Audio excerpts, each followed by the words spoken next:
Tonight, we are opening 6 federal folders, 6 cases from 6 different sections of the trail spanning 5 decades.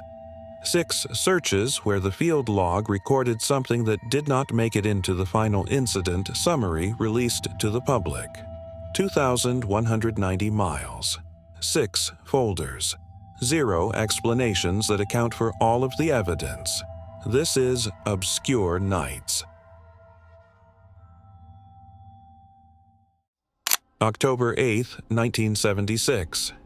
Andrews Bald, Great Smoky Mountains National Park. Case file 76-014. Trenny Lynn Gibson, 16 years old, a high school junior on a class trip with approximately 40 students walking a trail she had been on before. The geography of what happened matters before anything else. Andrews Bald is an open, grassy area at elevation, the kind of terrain where visibility is high and losing a person from a group of 40 should be functionally impossible. The section of trail where Trenny disappeared runs past a rock outcropping, the kind of feature every trail has, nothing that would be noted in a trail guide. Trenny walked around the rock outcropping. The student directly behind her followed 3 seconds later. Trenny was not there. Not on the trail ahead, not on the trail behind, not visible from the outcropping in any direction. 3 seconds between one student and the next. Open terrain at elevation.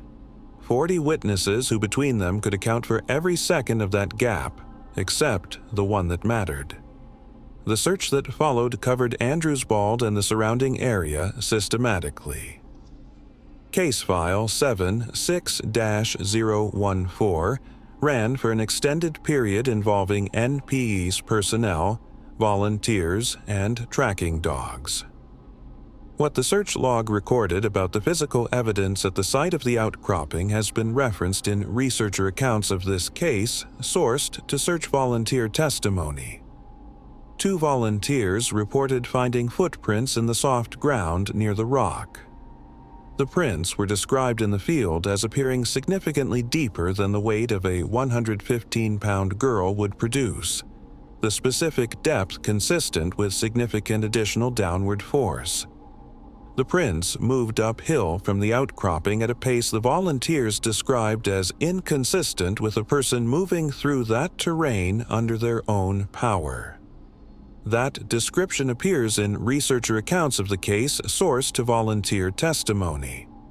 It does not appear in the official NPS incident summary for case file 76-014.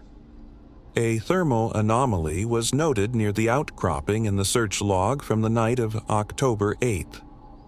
The notation describes a temperature differential in that specific location that the field team could not attribute to terrain, weather, or any identifiable environmental cause. That notation also does not appear in the final incident summary. Trenny Lynn Gibson has never been found. Case file 76-014 has never been closed. The rock outcropping at Andrews Bald is still there.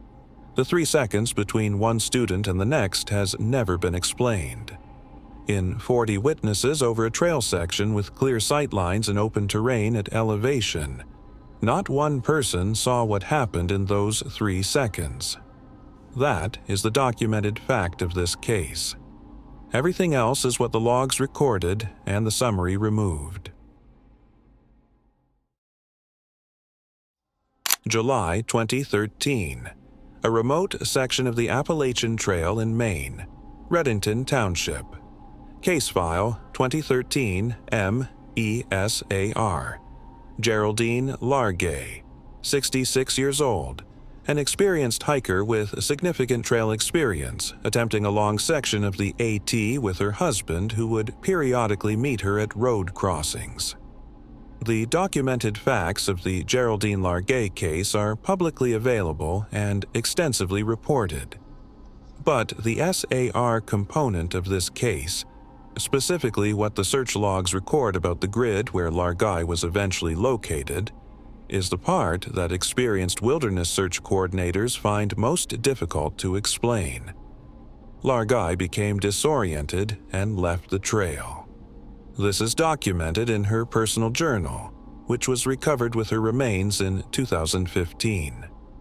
She set up camp in a wooded area off-trail and was unable to navigate back. Her journal documents 26 days of survival, signaling attempts, whistle use, fire signals, before she died of exposure. The search that ran during those 26 days was one of the largest in Maine history. Helicopters, tracking dogs, over 100 searchers at peak deployment. The search covered the area systematically using standard expanding grid protocols. Largay's campsite was 100 yards from a trail section that searchers walked every day of the active search. 100 yards. In terrain that search teams were covering on foot daily for 26 days. Her journal documents that she heard searchers. She blew her whistle. She lit fires. She could hear them and could not make them hear her. The SAR documentation from the active search period references unusual radio interference in the specific grid where Largay's campsite was later located. The interference was noted by multiple teams operating in that area during the search. It was logged as an environmental anomaly and attributed to terrain without further investigation. The search coordinator's account of recovering Largay's campsite describes the location as clearly visible from the trail once the campsite was known. The question that the search documentation does not answer, and that experienced SAR personnel who have reviewed this case publicly struggle to account for, is how a campsite 100 yards from a daily search route was not located during 26 days of active searching by over 100 personnel. That question has no clean answer in any public document associated with Case File 2013 MESAR. Geraldine Largay's journal is in the Maine State Archives. Her campsite location is documented. The radio interference notation is in the search log. The 100 yards is a verified measurement. How it was missed for 26 days is not in any document anyone has been able to locate. May 1996, Shenandoah National Park, Virginia. Case File 96 VASHEN. Lollie Winans and Julianne Williams. 2 women on a camping trip in the park. Their bodies were found on May 31, 1996. The investigation that followed involved the FBI and produced one of the most extensively documented criminal investigations in Shenandoah National Park history. The search and recovery operation in the days following the discovery of the campsite produced something in the search logs that the criminal investigation documentation does not fully account for. Over 4 consecutive nights of search operations, logs from 4 separate search teams contain references to an unidentified individual observed in the park during active search operations. A volunteer account documented in news coverage of the case describes seeing a man in a gray poncho on a ridge approximately 2 miles from any established trail, watching the search teams through binoculars. When the volunteers team moved toward the ridge to make contact, the individual walked behind a single tree and did not emerge from the other side. The search team reached the tree. There was no one behind it. No trail of movement in any direction from the tree. No physical evidence that a person had been standing at that location. The FBI were notified of the observer sightings. The search logs from the nights when the observer was reported were subsequently processed by federal investigators. The sections of those logs relating to the observer sightings are redacted in documents that have been made available through FOIA requests. The FBI's internal designation for the individual, referenced in one partially unredacted document, was not suspect or person of interest. It was the witness. That designation has never been officially explained. The case has never been conclusively closed in a manner that accounts for all of the physical evidence or the identity of the individual observed, watching the search teams from a ridgeline 2 miles from any trail. The tree they walked behind is still there. 2008 Blood Mountain, Georgia section of the Appalachian Trail. Blood Mountain is the highest peak on the Georgia AT, 4,458 feet. Dense forest terrain that experienced hikers describe as among the most physically demanding sections of the entire trail. In January 2008, the area received national attention following the Meredith Emerson case, which is documented in Georgia Bureau of Investigation records and extensively covered in news archives. What the SAR documentation from the Blood Mountain area records from the period surrounding that search has received significantly less coverage. Search volunteers operating in the area during that period reported a consistent pattern of gear displacement. Hikers and volunteers reported personal equipment, packs, poles, items secured to camp, found missing and subsequently located on the trail itself, placed neatly in a stacked arrangement, consistently 3 miles from where the equipment had been taken. No explanation for this pattern was entered into the official search documentation. It was noted and logged without classification. The canopy accounts are referenced in wilderness researcher documentation of Blood Mountain incidents from this period. Multiple search volunteers independently reported observing movement in the forest canopy above the trail. Movement described as inconsistent with wind, inconsistent with bird or squirrel activity, inconsistent with any wildlife species documented in the Georgia AT corridor. The movement was described as fluid, deliberate, tracking the progress of search teams along the trail below. When flashlights were directed into the canopy toward the movement continued. The official search log classification for these sightings is unidentified wildlife. Search volunteers who reported the canopy movement subsequently refused to return to that grid without armed ranger escort. That refusal is documented in the search coordinator's notes from the period. The gear displacement pattern ended when the active search in that area concluded. It has been reported by through hikers in subsequent years on Blood Mountain. It has not been investigated in any public record accessible through standard research methods. October 8, 1981, Deep Creek Area, Great Smoky Mountains National Park. Thelma, Pauline, Melton, 58 years old. An experienced hiker described by the people who knew her as someone who moved faster on a trail than most people half her age. That detail matters before anything else, because the documented geography of her disappearance is the part that makes this case impossible to file cleanly under any standard explanation. Thelma was hiking with 2 companions, women she had walked trails with many times before. They were on a well-maintained trail in the Deep Creek area, the kind of trail with clear sight lines and no technical sections. Nothing about the terrain that day required special equipment, unusual navigation, or separation from the group for any practical reason. Thelma was simply faster than her companions. She moved ahead on the trail, not out of sight entirely, still within the kind of distance where you can hear the person in front of you moving through the brush. She went around a bend. Her companions came around the same bend seconds later. She was not on the trail ahead. She was not visible in either direction. She had not stopped and stepped aside. She had not called out. The specific silence after the bend was the first indication to her companions that something was wrong. The absence of her footsteps ahead of them on a trail where footsteps carry. The search that followed was extensive. NPS personnel, volunteers, tracking dogs covering the Deep Creek area in an expanding grid from the point where Thelma was last seen by her companions. The dogs picked up her scent on the trail.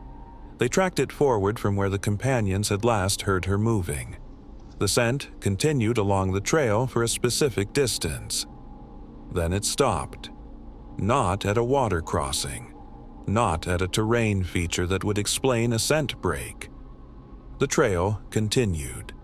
The scent did not.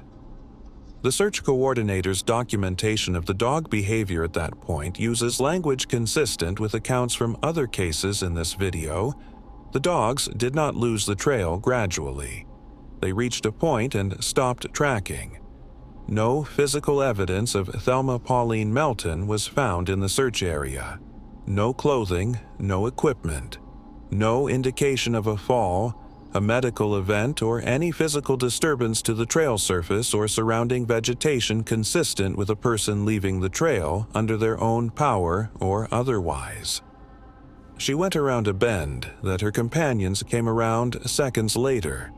Between those two moments, the trail held her, and then it did not. Thelma Pauline Melton has never been found. The Deep Creek Trail section where she was last seen has been walked by thousands of hikers in the years since. The bend is still there. Her companions described her footsteps as the last sound they heard before the silence. Case File 81-GSM-TM has never been closed. December 1st, 1946. Glastenbury Mountain. Long Trail, Vermont. A trail that connects directly to the Appalachian Trail corridor. Paula Jean Welden, 18 years old. A sophomore at Bennington College in Vermont. She left campus that Sunday afternoon to hike the long trail toward Glastenbury Mountain alone. What makes this case documented beyond dispute is the number of witnesses. Paula was seen by multiple people on the trail that afternoon. An older couple, Ernest and Martha Whitman, were hiking the same trail behind her. They observed her throughout the approach to the trail and maintained visual contact for an extended period. The trail ahead of Paula at one point makes a bend, a sharp turn where the path curves around an outcropping. The Whitmans watched Paula approach the bend. They increased their pace to catch up. They had been meaning to warn her that the trail ahead was rough terrain for a solo hiker in winter conditions. They came around the bend. Paula Jean Welden was not there. The trail ahead was visible for a significant distance. She had not had time to reach the next curve. She had not stepped off the trail into brush that would have shown her passage. She had not fallen. There was no disturbance on the trail surface. She was not there. The search that followed was significant enough that it prompted the creation of the Vermont State Police. There was no organized state law enforcement body capable of coordinating a search of that scale before Paula's disappearance. Her case is the documented reason Vermont established its state police force. No physical evidence of Paula Jean Welden was ever found. No clothing, no equipment, no remains.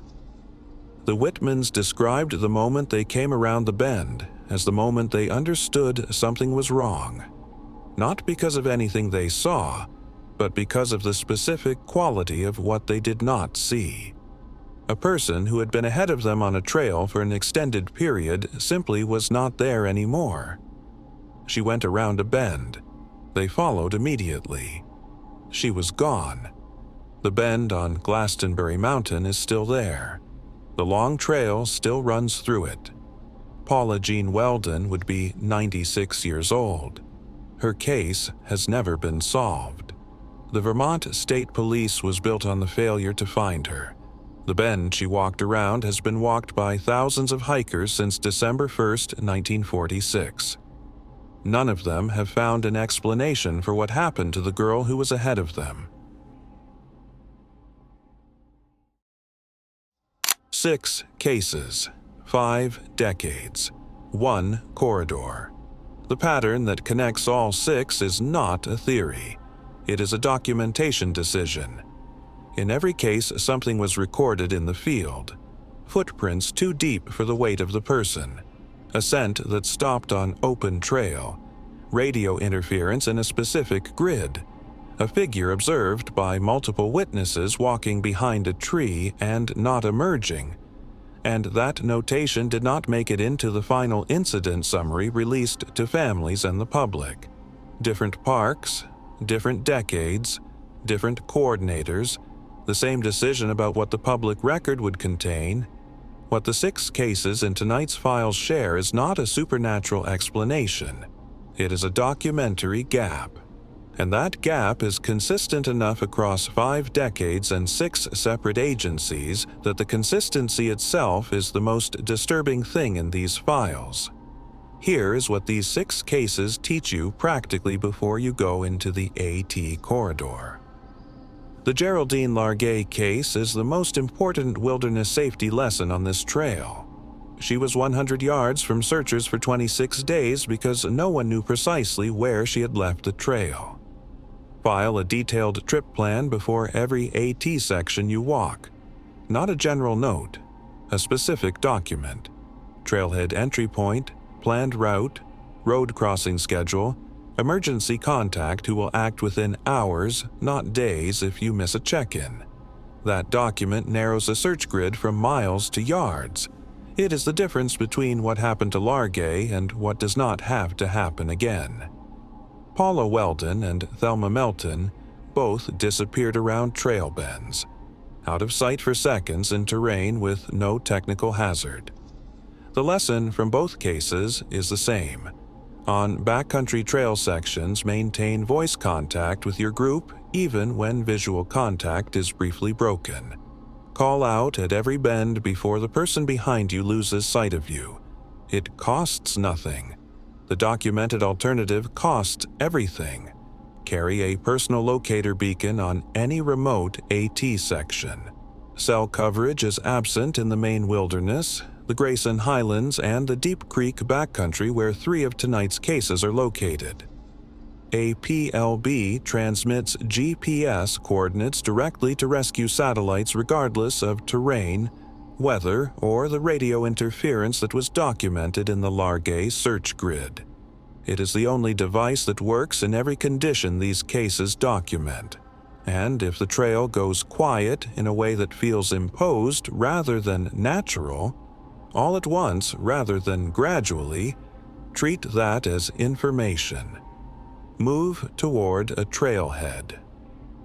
The Grayson Highlands accounts in this video series and multiple others in the Obscure Nights archive describe that specific environmental shift as a consistent precursor.